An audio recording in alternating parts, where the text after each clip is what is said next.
ഇവ ഇനിയും എൻ്റെ മനസ്സിലുള്ള കാര്യങ്ങൾ നിന്നോട് പറയാതിരുന്നാൽ അത് ശരിയാവില്ല. ഇന്ന് എനിക്ക് എല്ലാം നിന്നോട് പറയണം. പക്ഷേ നീ അതിനെ അക്സെപ്റ്റ് ചെയ്യോ എന്താ ഒന്നും എനിക്കറിയില്ല. പ്രപ്പോസ് ചെയ്ത് എനിക്ക് ശീലവുമില്ല. പക്ഷേ എന്നാലും ഞാൻ പറയാം, ഇവ I love U. I really love you. Will you be mine? Of course, I love you, Chaya. I really love you. Love you so much. Chaya, I really love you, Chaya. അയ്യോ കർത്താവേ, എൻ്റെ നാട്ടു പോയി. അയ്യോ, അപ്പൊ ഇതൊന്നും സത്യല്ലേ? ഓ, അപ്പൊ ഇതൊക്കെ സ്വപ്നമായിരുന്നു. അയ്യോ, എൻ്റെ നടുവും പോയി. ഓ, സ്വപ്നം കണ്ട് കണ്ട് ഞാൻ മടുത്ത്. എപ്പോഴാണോ എന്തോ ഇച്ചായ എന്നോട് ഇങ്ങനെ പറയാം. ഇവ എന്തൊരു ശബ്ദം? തനിക്കെന്താ പറ്റേ? താൻ എന്താ ഈ തറയിൽ ഇറങ്ങി കിടക്കുന്നേ? അത് പിന്നെ ഇച്ചായ, ചെറുതായിട്ട് ഞാനൊരു സ്വപ്നം കണ്ടായിരുന്നേ. അങ്ങനെ സ്വപ്നം കണ്ടിട്ട് കട്ടിലിൽ നിന്ന് അറിയാതെ സ്ലിപ്പായി താഴെ വീണതാ. എന്നിട്ട് എന്തെങ്കിലും പറ്റിയോ? ഒന്ന് ശ്രദ്ധിക്കണ്ടേ ഇവ? ഇപ്പോഴും കൊച്ചു കുട്ടികളെ പോലെ താഴെ വീഴാന്ന് പറഞ്ഞ. എനിക്കൊന്നും പറ്റിയില്ല ഇച്ചായ. ഇച്ചായ പൊക്കോ, ഞാൻ വന്നതാ. ഓക്കെ ശരി. എന്നാ എഴുന്നേറ്റ് പോയി ഫ്രഷ് ആവാൻ നോക്ക്. കോളേജിൽ പോകാനുള്ളതല്ലേ. ഞാൻ അപ്പോഴേക്കും ബ്രേക്ക്ഫാസ്റ്റ് റെഡി കേൾക്കാം. പോയോ ഭാഗ്യം. എന്റെ കർത്താവേ, എന്റെ നാട്ടു പോയിരുന്നായി എളിഞ്ഞ നാളെ കെട്ടി. എന്തായാലും എഴുന്നേക്കാം.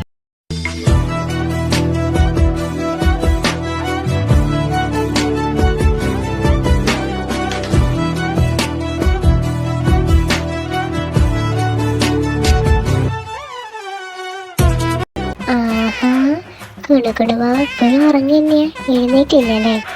ഇപ്പൊ ശരിയാക്കി തരാം. എഴുന്നേറ്റങ്ങോട്ട്. അയ്യോ, എന്താ പറ്റി? എന്താ പറ്റി? ആംബുലൻസ് വിളിക്കണം. എന്താ? എന്തോന്ന് മനുഷ്യത്? നിങ്ങൾ ആര് കുംഭകർണന്റെ ആരെങ്കിലാണോ? ഒന്ന് വേണിട്ട് വാ അങ്ങോട്ട്. സമയം എത്രയായി? എനിക്ക് കോളേജിൽ പോവാനുള്ളതാ. ഓ, അതിനാണോ നീ ഇങ്ങനെ വിളിച്ചു പോവിയത്? ഞാൻ വിചാരിച്ചു ഇവിടെ എന്തോ സംഭവിച്ചെന്ന്. ഒന്ന് പതുക്കെ വിളിച്ചാ പോരെ? എന്റെ ചെവിന്റെ പാടടിച്ചു. ഇതാണ് മിസ്റ്റർ ജോൺ. ഇത് ജോണിന്റെ വൈഫ് ജീനി. ജോൺ ജീനി ദമ്പതികൾക്ക് 2 മക്കളാണുള്ളത്. ഇതാണ് അവരുടെ മൂത്ത പുത്രൻ ഡേവിൻ ജോൺ. ഇതാണ് അവരുടെ 2ാമത്തെ മകൾ കിയാര ജോൺ. ഇതാണ് മിസ്റ്റർ അഗസ്റ്റിൻ. ഇത് അഗസ്റ്റിന്റെ ഒരേ ഒരു വൈഫ് ഹോബി അഗസ്റ്റിൻ. ഇവരുടെ മൂത്ത പുത്രനാണ് റയാൻ അഗസ്റ്റിൻ. അതേപോലെ ഇവർക്ക് ഒരു മകളും കൂടി ഉണ്ട്, ഇവാന അഗസ്റ്റിൻ. അഗസ്റ്റിനും ജോണും പണ്ട് മുതലേ സോൾമേറ്റ്സാ. അതുകൊണ്ട് തന്നെ പണ്ടേ അവരുടെ മക്കളുടെ വിവാഹം അവർ പറഞ്ഞു വെച്ചതാ. അങ്ങനെയാണ് റയാൻ കിയാരന്റെയും ഡേവിൻ ഇവാനയുടെയും വിവാഹം നടന്നത്. റയാൻ കിയാരയ്ക്ക് ചെറുപ്പം മുതലേ ഇഷ്ടമായതുകൊണ്ട് തന്നെ അവരുടെ വിവാഹം ഒരു ലവ് കം അറേഞ്ച്ഡ് തന്നെയാണ്. പക്ഷേ ഡേവിൻ ഇവാന അവരുടേത് അങ്ങനെയല്ല. ദേവിക്ക് ഇവാനയെ ചെറുപ്പം മുതലേ ഇഷ്ടമായിരുന്നു. പക്ഷെ ഇവാനയ്ക്കാണെങ്കിലോ ദേവിയെ ഒട്ടും ഇഷ്ടമല്ല. പാരൻസിന്റെ നിർബന്ധപ്രകാരം മാത്രമാണ് ഇവാന ഈ മാരേജിനെ തന്നെ സമ്മതിച്ചത്. പക്ഷെ ഇപ്പം അങ്ങനെയല്ല കേട്ടോ. ഇവാനയ്ക്ക് ദേവിന്ന് വെച്ച ജീവനാ. ഇവര് 4 പേര് മാത്രമാണ് ഈ വീട്ടിലിപ്പോൾ ഉള്ളത്. ഇവരുടെ പാരൻസ് ഒക്കെ അബ്രോഡ് സെറ്റിലാണ്. ഇപ്പൊ ഈ വീട്ടില് കെവിൻ ഇവാനയും റയാൻ കിയാരയും ആണുള്ളത്. റയാനും കെവിനും സോൾമേറ്റ്സാ. അതുകൊണ്ട് തന്നെയാണ് മാരേജ് കഴിഞ്ഞിട്ടും അവർ ഒരു വീട്ടിൽ തന്നെ താമസിക്കുന്നതും ബിസിനസ് പാർട്ട്നേഴ്സുമാണ് അവർ. നീ വന്നോ? അല്ല, റയാൻ എവിടെ? പിന്നെ കിയ, ഇന്ന് ഇവ ഒന്ന് കട്ടിൽ നിന്ന് വീണു. എന്തോ സ്വപ്നം കണ്ടെന്നോ ഞെട്ടി ഉണർന്നോ എന്തൊക്കെയോ പറയുന്നു കേട്ടു. ഞാൻ ചോദിച്ചപ്പോ അവക്ക് കുഴപ്പമൊന്നുമില്ലാന്നാ പറഞ്ഞേ. ഇനി എന്നോട് പറയാൻ മടിയായിട്ടാണോ എന്താന്ന് അറിയില്ലല്ലോ. എന്നാ നീ ഒന്ന് ചോദിച്ചു നോക്ക് അവളോട്, എന്തെങ്കിലും പറ്റൂ എന്താന്നൊക്കെ. ഒന്നും പറയണ്ടെന്ന് റയാനിച്ചതിന്റെ കാര്യം വളരെ കഷ്ടം. ഇങ്ങനെ ഒരു ഉറക്കപ്രാന്തം വേറെ ഇല്ല. ഞാൻ എങ്ങനെയൊക്കെയോ ഉണർത്തി ഫ്രഷ് ആവാൻ വിട്ടിട്ടുണ്ട്. ഇപ്പൊ താഴേക്ക് വരും. പിന്നെ ഇവ വീണിരുന്നല്ലേ, ഞാനൊരു സൗണ്ട് കേട്ടായിരുന്നു. അപ്പൊ അത് അവള് വീണതല്ലേ.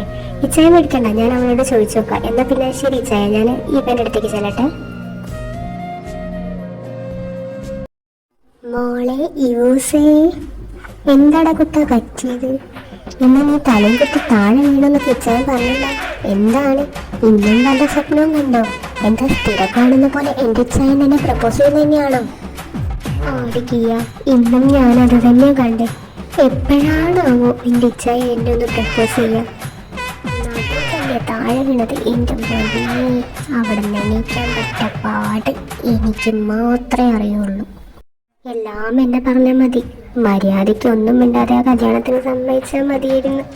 ഇത് വെറുതെ കുറെ ഷോ ഇറക്കി. ഇപ്പോൾ അന്ന് എന്തിനാണോ ഞാൻ അങ്ങനെയൊക്കെ പറഞ്ഞു? എനിക്ക് അറിഞ്ഞൂടാ. ഇത് ഞാൻ എങ്ങനെ ഇച്ചായനൊന്ന് സെറ്റാക്കി എടുക്കും? എൻ്റെ നിന്നെ കൊണ്ട് ഞാൻ തോറ്റു. നീ ഇങ്ങനെ കഴിഞ്ഞത് പറഞ്ഞിട്ട് കാര്യമില്ലല്ലോ. കഴിഞ്ഞത് കഴിഞ്ഞു. എന്നിട്ടിപ്പോ നീ എന്നും എൻ്റെ ഇച്ചായനെ പ്രപ്പോസ് ചെയ്യുന്നതും കണ്ട് തലയും കുത്തി കട്ടിലിന് താഴെ വീണിട്ട് എന്താ കാര്യം? നീ നിന്നാണ്ട് പോകുന്നത് മിച്ചം. അതിലും നല്ലത് എൻ്റെ ഇച്ചായനെ എങ്ങനെ ഇംപ്രസ് ചെയ്യാം, അത് വേണം നീ ആദ്യം ആലോചിക്കാൻ. മനസ്സിലായോ?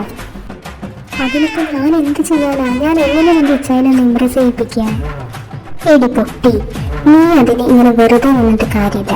ഇച്ചായന്റെ ഇഷ്ടങ്ങൾ അറിഞ്ഞ് ഇച്ചായനെ ഇംപ്രസ് ചെയ്യാനുള്ള വഴി നോക്ക്. നിന്റെ തലക്കകത്ത് ഒരുപാട് കുരുട്ടു ബുദ്ധികളുണ്ടല്ലോ, അതിലേതെങ്കിലും ഒന്ന് എടുത്ത് പ്രയോഗിക്കേ. നിന്റെ കൂടെ കട്ട സപ്പോർട്ടായിട്ട് ഞാനും ഉണ്ടാവും. ഓക്കെ, ഞാനൊന്ന് ആലോചിക്കട്ടെ. എന്നാലും എന്റെ തലക്കകത്തൊന്നും വരുന്നില്ലടി. നീ തന്നെ ഒരു ഐഡിയ പറഞ്ഞതാടി. നിന്റെ പൊന്നാര നാത്തൂനല്ലേ ഞാൻ. ഓക്കെ, എന്നാൽ എൻ്റെ തലയിൽ ചെറുതായി കുറച്ച് ഐഡിയാസ് വരുന്നുണ്ട്.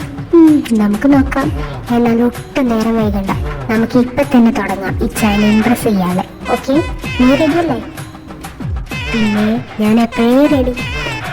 എന്നാലും എൻ്റെ കർത്താവേ, സ്വന്തം ഭർത്താവിനെ വളയ്ക്കാൻ വേണ്ടി ഐഡിയ തപ്പുന്ന ലോകത്തിലെ ഏക ഭാര്യ ഞാൻ തന്നെ ആയിരിക്കും. എന്നാ എൻ്റെ തെറ്റാ? ഒന്നും വേണ്ടിയിരുന്നില്ല. ഇന്നത് പറഞ്ഞിട്ടെന്താ കാര്യം? ഇനി ഇച്ചായനെ ഇങ്ങനെ വളയ്ക്കുന്ന ആലോചിക്കണം. ഇപ്പൊ എന്തായാലും തൽക്കാലം നമുക്ക് കോളേജിലേക്ക് പോവാം. കോളേജ് വിട്ട് വന്നിട്ട് നമുക്ക് എന്താ വേണ്ടതെന്ന് വെച്ചാൽ ചെയ്യാം. കുറച്ച് ഐഡിയാസ് എന്റെ തലയിൽ ലഭിക്കുന്നുണ്ട്. നീ അതുപോലെ ചെയ്താ മതി. എടാ അളിയ, എന്താ ഒരു ആലോചന? എടാ അത് പിന്നെ ഞാൻ ഇവനെ പറ്റി ആലോചിക്കായിരുന്നു. അവളിന്ന് കട്ടിലിൽ നിന്ന് വീണിട്ട് കീയും പറഞ്ഞ് അവൾക്ക് കുഴപ്പമൊന്നുമില്ലാന്ന്. പക്ഷേ നല്ല സൗണ്ട് ഉണ്ടായിരുന്നടാ. അവക്കൊന്നും പറ്റിയിട്ടുണ്ടാവില്ലായിരിക്കും അല്ലേ? അവക്കൊന്നും പറ്റിയിട്ടുണ്ടാവില്ലടാ. ഞാൻ അഥവാ എന്തെങ്കിലും പറ്റിയിട്ടുണ്ടായിരുന്നെങ്കിൽ കിയ പറയില്ലേ? ഞാനൊരു കാര്യം ചോദിക്കട്ടെ നിന്നോട്. നിനക്ക് ചെറുപ്പം മുതലേ ഇവനെ ഇഷ്ടം, പിന്നെ എന്തിനാണ് ഇനിയും നീ അത് മനസ്സിലൊളിപ്പിച്ച് നടക്കുന്നത്? നിനക്ക് അവളോട് പറഞ്ഞൂടെ? ശരിയാടാ, എനിക്ക് ഇവനെ ഒരുപാട് ഇഷ്ടമാണ്. ചെറുപ്പം മുതലേ ഇഷ്ടമാണ്. പക്ഷേ ഞാൻ അതൊരിക്കലും അവളോട് പറയില്ല. കാരണം അവൾ ഒരിക്കലും എന്നെ ഇഷ്ടപ്പെടുന്നില്ല. അവൾക്ക് എന്നെ പോലെ ഒരാളെയല്ല വേണ്ടത്. നിനക്കറിയാലോ, കല്യാണത്തിൻ്റെ തലേന്ന് അവൾ അത്രയും കരഞ്ഞ് വാശി പിടിച്ചതായി കല്യാണം വേണ്ടാന്നുള്ളത്. എല്ലാവരുടെയും നിർബന്ധത്തിന് വഴങ്ങിക്കൊണ്ട് മാത്രമാണ് അവൾ ഈ കല്യാണത്തിന് സമ്മതിച്ചതെന്ന്. ഇനിയും ഞാൻ കാരണം അവൾക്കൊരു ബുദ്ധിമുട്ടുണ്ടാവാൻ പാടില്ല. അതുകൊണ്ട് തന്നെ എൻ്റെ ഇഷ്ടം അത് എൻ്റെ മനസ്സിൽ തന്നെ നിൽക്കട്ടെ. വെറുതെ അവളോട് ഞാനിത് പറയാൻ നിൽക്കില്ല. ശരിയായിരിക്കാം. പണ്ടത്തെ ഇവനെ സംബന്ധിച്ച് അവൾക്ക് ഈ കല്യാണത്തിന് ഒട്ടും താല്പര്യമില്ലായിരുന്നു. ശരിയാണത്. പക്ഷേ ഇന്നിവ അങ്ങനെയല്ല. പണ്ടത്തെ പോലെ അല്ലല്ലോ അവൾക്ക് നിന്നോടുള്ള അപ്രോച്ച്. ഇപ്പൊ അവൾ ഒരുപാട് മാറിയടാ. എൻ്റെ പെങ്ങളെ എനിക്കറിയാലോ. അവൾക്കിപ്പോ നിന്നോട് ഇഷ്ടമുണ്ട്. ഞാൻ പറയുന്ന ഒന്ന് നീ കേൾക്ക്. അവളോട് ഒരിക്കലെങ്കിലും നിന്റെ ഇഷ്ടം നീ തുറന്നു പറയും. എനിക്ക് ഉറപ്പാ അവള് നിന്നെ അക്സെപ്റ്റ് ചെയ്യും. നീ പറ. റയാൻ, നീ പറഞ്ഞ ഒരു കാര്യം സത്യ. ഇവയ്ക്കിപ്പോ പണ്ടത്തെ പോലെ എന്നോട് ദേഷ്യമില്ല. പക്ഷെ അതിനർത്ഥം ഇവയ്ക്ക് എന്നോട് പ്രണയമാണെന്നല്ല. പിന്നെ ഒരു കാര്യം, ഡെസ്റ്റിനി എന്ന് പറഞ്ഞൊന്നുണ്ടല്ലോ. ഇവ എനിക്കുള്ളതാണെങ്കിൽ അവൾ എൻ്റെ കൂടെ തന്നെ ഉണ്ടാവും. ഇനി അഥവാ എൻ്റെ ഡെസ്റ്റിനിയിൽ ഇവയില്ലെങ്കിൽ പിന്നെ നമുക്കായിട്ടൊന്നും ചെയ്യാൻ കഴിയില്ലല്ലോ. ഈ സ്നേഹം എന്ന് പറയുന്നത് പിടിച്ചു വാങ്ങാൻ പറ്റുന്ന ഒന്നല്ല റയാൻ. അതൊക്കെ ഒരാൾക്ക് സ്വയം തോന്നുന്നതാ. അതുകൊണ്ട് തന്നെ നമുക്ക് തൽക്കാലം ഈ ടോപ്പിക്ക് ഇവിടെ വിടാം. എന്താ ഇച്ചായ, നിങ്ങൾ ഇച്ചായനോട് സംസാരിച്ചു ഇവന്റെ കാര്യം? ഇച്ചായൻ എന്താ പറഞ്ഞേ? പിന്നെ ഞാൻ സംസാരിച്ചു. പക്ഷെ നിന്റെ ഇച്ചായൻ അപ്പനും വില്ലിനും എടുക്കുന്നില്ല. അവനിപ്പോഴും പണ്ട് ഇവ പറഞ്ഞ കാര്യങ്ങൾ ആലോചിച്ചിരിക്കുക. എന്തൊക്കെയോ എന്ന് പറഞ്ഞ്. പക്ഷെ അവനായിട്ട് ഇവനെ പ്രപ്പോസ് ചെയ്യുന്ന എനിക്ക് തോന്നുന്നില്ല. അപ്പൊ ചുരുക്കി പറഞ്ഞ ഒന്നും നടന്നില്ലല്ലേ? നിങ്ങളിങ്ങനെ പട്ടി ചന്തയ്ക്ക് പോയ പോലെ ഇച്ചായൻ പറയുന്നത് കൂടുതൽ കേട്ട് തലയാട്ടി ഇങ്ങ് പോന്നു അല്ലേ? എനിക്ക് അപ്പോഴേ തോന്നി നിങ്ങളെ കൊണ്ട് ഒന്നിനും കൊള്ളൂല. ഇനി അവിടെ നിൽക്കട്ടെ, എൻ്റെ അടുത്ത് കുറച്ച് ഐഡിയാസ് ഉണ്ട്. ഞാനത് ഇവയ്ക്ക് പറഞ്ഞു കൊടുത്തിട്ടുണ്ട്. ഇനി ആ ഐഡിയ സക്സസ് ആവുമെന്ന് നോക്കാം. എന്തായാലും നിങ്ങളെക്കാട്ടി ഭേദം എൻ്റെ ഐഡിയാസ് തന്നെ ആയിരിക്കും. അല്ല, നീ എന്തൊക്കെ ഐഡിയാസ് ഇവയ്ക്ക് പറഞ്ഞു കൊടുത്തിട്ടുള്ളേ? അപ്പം തിന്ന പോരെ മോനെ ചായ, കുഴി എണ്ണണ്ടല്ലോ. എന്തായാലും നിങ്ങളെ കൊണ്ട് ഒന്നിനും കൊള്ളൂലല്ലോ. ഇനി എൻ്റെ ഐഡിയ ഒന്ന് പരീക്ഷിച്ച് നോക്കാം. ഓഹോ, അങ്ങനെയാണോ? എന്നാ പിന്നെ നീ പറയണ്ട. പക്ഷെ അതിൻ്റെ ഇടയ്ക്ക് നീ എന്തോ ഒന്ന് പറഞ്ഞല്ലോ. എന്താ എന്നെ കൊണ്ടൊന്നിനും പറ്റൂലാന്നോ? എന്താ എന്നെ കൊണ്ടൊന്നിനും കൊള്ളൂലാന്നോ? ആണോ? അങ്ങനെയാണോ? പിന്നെ എന്തത്ര സംശയം, നിങ്ങളെ കൊണ്ട് ഒന്നിനും കൊള്ളൂല. നിങ്ങളൊരു മണ്ണുണ്ണിയ, മഹാമണ്ണുണ്ണി. ഓ, മണ്ണുണ്ണി അല്ലേ? ആരാ മണ്ണുണ്ണിന്ന് ഞാൻ കാണിച്ചു തരാം. വാ അങ്ങോട്ട്. എന്തോന്ന് മനുഷ്യ, നിങ്ങൾക്ക് എന്താ പ്രാന്തോ? ഞാൻ പോവാ ഇവിടുന്ന്. ആഹാ, അവിടെ നിൽക്ക്. അങ്ങനെ അങ്ങ് പോയാലോ? വാ അങ്ങോട്ട്. വിട്ടേ. എന്താ ഈ ചെയ്യുന്നത്? താഴെ ഇറക്കണോ? താഴെ ഇറക്ക്. ഈശ്വര, ഈ മനുഷ്യൻ എന്ത് പോയിച്ച? ഈച്ചയെ താഴെ ഇറക്ക്. നോ, അങ്ങനെ താഴെ ഇറക്കാൻ പാടില്ല. ഈ മണ്ണുണ്ണിക്ക് എന്തൊക്കെ ചെയ്യാൻ പറ്റുന്ന കാണിച്ചു തരണ്ടേ?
കിയ പറഞ്ഞത് വെച്ച് നോക്കുകയാണെങ്കിൽ ഹസ്ബൻഡ്സിന് ഏറ്റവും ഇഷ്ടം വൈഫ് ഉണ്ടാക്കി കൊടുക്കുന്ന ഫുഡാണ്.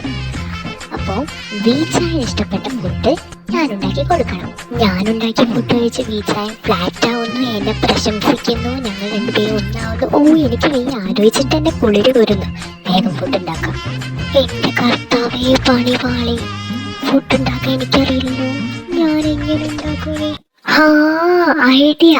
വീട്ടിൽ യൂട്യൂബ് അമ്മച്ചിനെ വെച്ചിട്ട് എന്തിനീ നാട്ടിൽ തേടി നടപ്പൂ. എവിടെ യൂട്യൂബ്? ഇപ്പൊ തന്നെ റെസിപ്പി തപ്പാം. പണ്ടാരടങ്ങ്, ഇതൊക്കെ എന്താ അരിഞ്ഞിട്ട് തീരാത്തെ?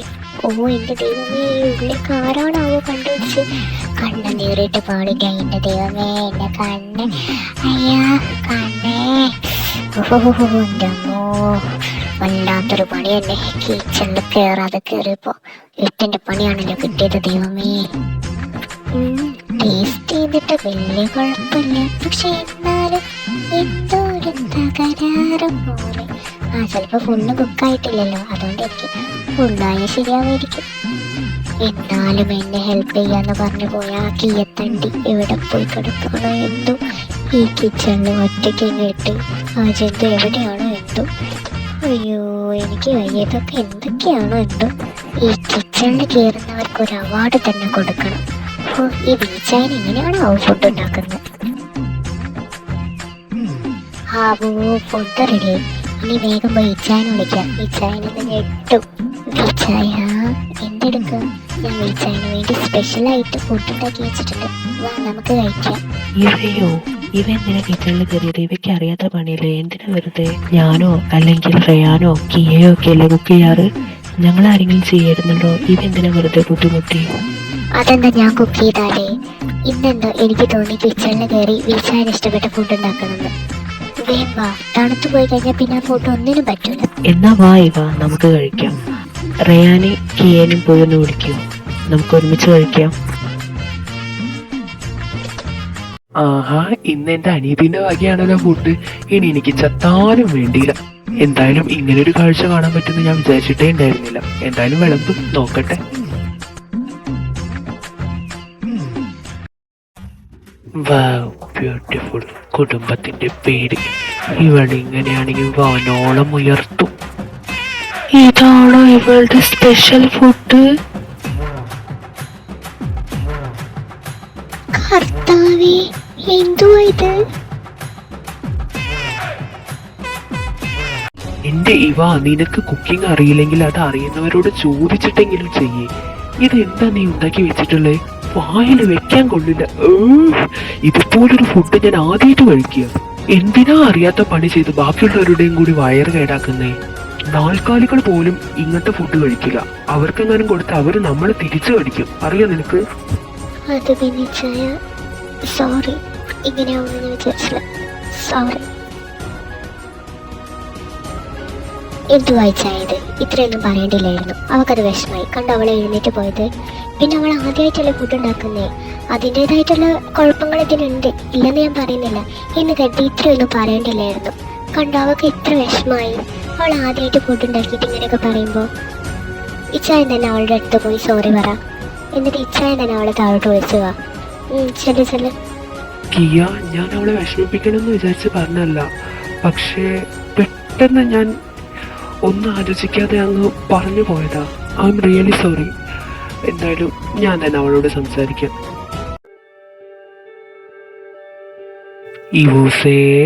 ഇച്ചായന്റെ മോള് ഇച്ചായനോട് ദേഷ്യം പിടിച്ചിരിക്കുക. സോറിടാ. എനിക്ക് ഇച്ചായനോട് ദേഷ്യമൊന്നുമില്ല. എന്തൊക്കെയായാലും ഇച്ചായൻ പറഞ്ഞാലും ശരി, എൻ്റെ ഭാഗത്തല്ലേ മിസ്റ്റേക്ക്. പക്ഷെ ഇച്ചായന് ഒരു കാര്യം പറയട്ടെ, ഞാൻ ഇച്ചായന് വേണ്ടി സ്പെഷ്യലാക്കി ഉണ്ടാക്കാൻ നോക്കിയതാ. പക്ഷെ അതും ഫ്ലോപ്പായി. ഇനി ഞാൻ എന്ത് ചെയ്തിട്ടാണ് ഇച്ചായനെ ഇമ്പ്രസ് ചെയ്യുക? ഓഹോ, അപ്പൊ നീനെ ഇംപ്രസ് ചെയ്യിക്കാൻ വേണ്ടിട്ടാ മോള് ഈ കാട്ടിക്കൂട്ടിലൊക്കെ നടത്തിയത് അല്ലേ? ഇത് നീ തന്നെയാണോ പറയുന്നേ? എന്തൊക്കെയായിരുന്നു പണ്ട്? ദേവിനെ പോലെ ഒരാളെ എനിക്ക് സങ്കല്പിക്കാനേ കഴിയില്ല. എൻ്റെ സങ്കല്പത്തിനൊത്തൊരു ഭർത്താവേ അല്ല വീച്ചായൻ. അതുകൊണ്ട് എനിക്ക് ഈ കല്യാണം വേണ്ട, ആന ചേന. ഇപ്പൊ എന്തേ, അതൊക്കെ ശരിയായോ? ശവത്തിൽ കുത്താതെ ചായ. എന്നിട്ടൊരു ഐഡിയ താ, ഞാൻ എങ്ങനെയായി വീച്ചായനെന്ന് വളയ്ക്കുക? ആ ബെസ്റ്റ്, സ്വന്തം ഇച്ചായനോട് തന്നെ ചോദിക്കണം ഭർത്താവിനെ വടയ്ക്കാനുള്ള ഐഡിയ. എന്തായാലും നീ എൻ്റെ പെങ്ങളായി പോയല്ലോ. ഒരു ഐഡിയ ഞാൻ പറഞ്ഞുതരാം, പക്ഷെ നീ അതുപോലെ ചെയ്യണം. ആ ഇച്ചായൻ പറയാം, ഞാൻ അതുപോലെ ചെയ്തോളാം. എന്താ ചെയ്യണ്ടേ? നീ അങ്ങനെ വലുതായിട്ടൊന്നും ചെയ്യണ്ട. നാളെ വീണ്ടും ബർത്ത്ഡേ ആണ്. സോ ബർത്ത്ഡേ പ്രമാണിച്ച് ഒരു ഉഗ്രൻ ബർത്ത്ഡേ പ്രസന്റ് കൊടുക്കണ്ടേ? ഒട്ടും വൈകിക്കാതെ നീ നിന്റെ ഇഷ്ടം അവനോട് തുറന്നു പറ. ഒരു നല്ല അടാറ് പ്രപ്പോസൽ. എന്തേ, പറ്റുമോ? അയ്യോ, എനിക്ക് പ്രപ്പോസ് ചെയ്തൊന്നും ശീലമില്ല. എന്നാലും ഐ വിൽ ട്രൈ. എന്നാ ഇച്ചായനൊരു കാര്യം ചെയ്യും, ബീച്ചായനും കൊണ്ട് ഒന്ന് പുറത്തേക്ക് പോവോ? അപ്പോഴേക്കും ഇവിടെ ഞാനും കീയും കൂടി എല്ലാം സെറ്റാക്കി വയ്ക്കാം. എന്താ? പിന്നെന്താ? Okay, it's done. ഹാവോ, സ്വസ്ഥായി. അങ്ങനെ എല്ലാ ഡെക്കറേഷൻസും കഴിഞ്ഞു. ഇനി സമാധാനമായിട്ടൊന്നിരിക്കാം. കിയ, എനിക്കെന്തോ ടെൻഷനാവുന്നു. അയ്യോ, 12 മണി ആവാനായി. ഓ, എൻ്റെ കൈ ഇങ്ങനെ വിറയ്ക്കുന്നു. ഇതേ പെണ്ണെ, വെറുതെ ടെൻഷൻ അടിച്ച് എല്ലാം കൂടി കോളാക്കി വെക്കല്ലേ. നിനക്കറിയാലോ എത്ര കഷ്ടപ്പെട്ടിട്ടാണ് നമ്മൾ ഈ ഡെക്കറേഷൻസ് ഒക്കെ റെഡിയാക്കി വെച്ചതെന്നുള്ളേ. അതുകൊണ്ട് എല്ലാം കൂടി കോളമാക്കരുത് പ്ലീസ്. പിന്നെ നീ ടെൻഷൻ അടിക്കണ്ട. എന്തായാലും ഇച്ചായ നിന്നെ അക്സെപ്റ്റ് ചെയ്യും, അതെനിക്ക് ഉറപ്പാ. എന്തായാലും നീ പോയി ഇച്ചായനെ വിളിക്കാൻ നോക്ക്. ചെല്, ഓൾ ദ ബെസ്റ്റ്. കർത്താവേ, എന്നെ കാത്തു രക്ഷിക്കണേ. ആ കടുവന്റെ മടയിലേക്കാണ് ഞാൻ പോകുന്നത്. വിചായ, എഴുന്നേറ്റ്. ഇച്ചായ, ഒന്ന് എന്റെ കൂടെ വന്നേ. വിചായ, എഴുന്നേക്ക്. എഴുന്നേക്ക് ഇച്ചായ. എന്താ ഇവ, എന്തു പറ്റി? നിനക്ക് ഉറക്കൊന്നുമില്ലേ? എന്തായാലും നാളെ രാവിലെ പറയുക. ഞാൻ ഉറങ്ങട്ടെ, എനിക്ക് നല്ല ഉറക്കം വരുന്നുണ്ട്. Okay, good night. അയ്യോ ഇച്ചായ, ഉറങ്ങല്ലേ, ഇത് അർജന്റ്. ഒന്ന് എഴുന്നേറ്റ് പ്ലീസ് ഇച്ചായ, ഒന്ന് എഴുന്നേൽക്ക്. ആ ശരി ശരി, ഞാൻ എഴുന്നേറ്റു. എന്താ? ഒറ്റ മിനിറ്റ് ഇച്ചായ, ഞാൻ ഇച്ചായന്റെ കണ്ണൊന്ന് കിട്ടാണ്. എന്റെ ഇവ, നീ ഇത് എന്തൊക്കെയാ കാട്ടിക്കൂട്ടുന്നേ? എന്റെ കണ്ണൊക്കെ എന്തിനാ കെട്ടുന്നേ? ഇച്ചായ പ്ലീസ്, ഇപ്പൊ എന്നോടൊന്നും ചോദിക്കല്ലേ. മിണ്ടാതെ എന്റെ കൂടെ നടന്നു വന്നാൽ മതി. ഓക്കെ?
വിജയ ഐ നോ, എനിക്കറിയാം എൻ്റെ ഭാഗത്ത് തെറ്റുണ്ട്. കാരണം ഈ കല്യാണം വേണ്ടെന്ന് പറഞ്ഞ ആൾ തന്നെ ഞാൻ. പക്ഷേ ഇച്ചായൻ്റെ കൂടെ ഒരുമിച്ചൊരു ജീവിതം തുടങ്ങിയതിന് ശേഷം ഐ ഡോണ്ട് നോ, എനിക്ക് ഇച്ചായനില്ലാതെ ഒരു നിമിഷം പോലും ജീവിക്കാൻ കഴിയില്ല. ഇച്ചായനെ കൂടുതൽ അടുത്തറിഞ്ഞപ്പോൾ ഇച്ചായനേക്കാൾ നല്ലൊരാളെ എനിക്ക് ഒരിക്കലും ലൈഫ് പാർട്ട്ണറായിട്ട് കിട്ടില്ല. എനിക്കറിയാം ഇച്ചായൻ എന്നെ ഇഷ്ടമാണ്, പക്ഷേ അതൊരിക്കലും ഇച്ചായൻ എന്നോട് തുറന്നു പറഞ്ഞിട്ടില്ല. പക്ഷെ ഇന്ന് എനിക്ക് ഇച്ചായനോടുള്ള സ്നേഹം അത് ഞാൻ തുറന്നു പറയാൻ പോവാ. പ്രപ്പോസ് ചെയ്ത് എനിക്ക് ശീലമൊന്നുമില്ല, പക്ഷേ എന്നാലും ഞാൻ പറയാം, I love you so much Vijaya. Will you be mine forever? എനിക്കിതൊരിക്കലും വിശ്വസിക്കാൻ തന്നെ പറ്റുന്നില്ല. I really love you. Love you so much. Thank you so much for the wonderful gift. എൻ്റെ ബർത്ത്ഡേ ഇത്രയും സ്പെഷ്യലാക്കി തന്നതിന് ഒരുപാട് താങ്ക്സ് ഇവ, ഒരുപാട്. And I love you so much. ഇവ, can I kiss you? Yes.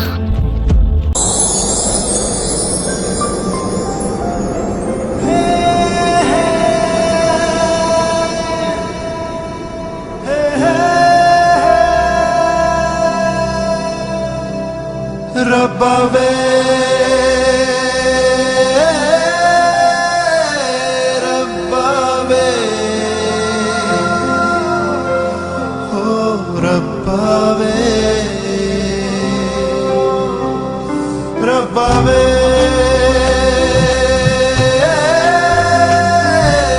रब्बा वे